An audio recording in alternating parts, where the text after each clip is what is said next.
I'm Nick Snow, watching Government for Oil and Gas Journal in Washington, D.C.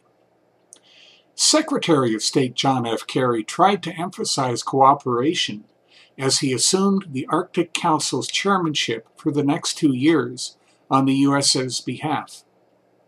He also did not hide the urgency he feels about accelerating climate change in the far north.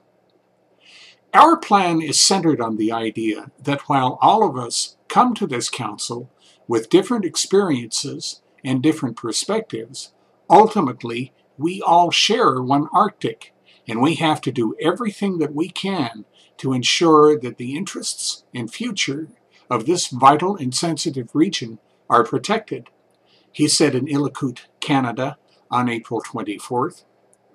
It is not going to come as a surprise to anyone that addressing climate change is a key pillar of the U.S. chairmanship program, just as it is, in fact, a key part of U.S. foreign policy writ large today, Kerry continued.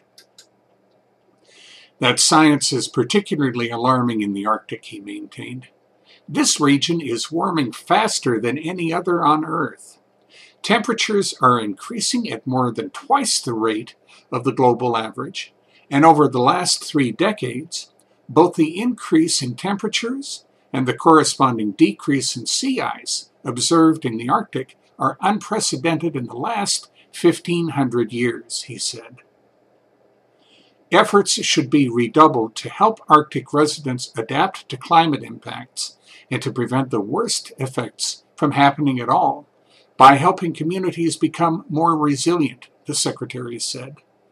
Steps also should be taken to curb black carbon and methane emissions, which are more destructive than carbon dioxide, he added.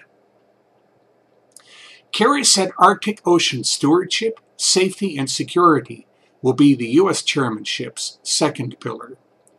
The ocean's navigability expands as its ice continues to melt, leading to more human traffic and greater marine ecosystem risks, he explained.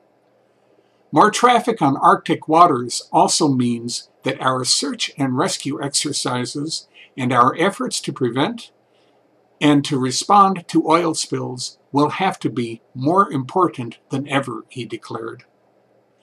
Ultimately, the U.S. and all of its partners are committed to putting the people of the Arctic first, Kerry said.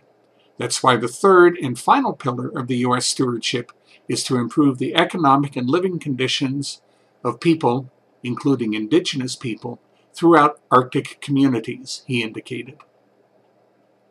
The Arctic's economy and its environment are not divergent priorities, Kerry explained.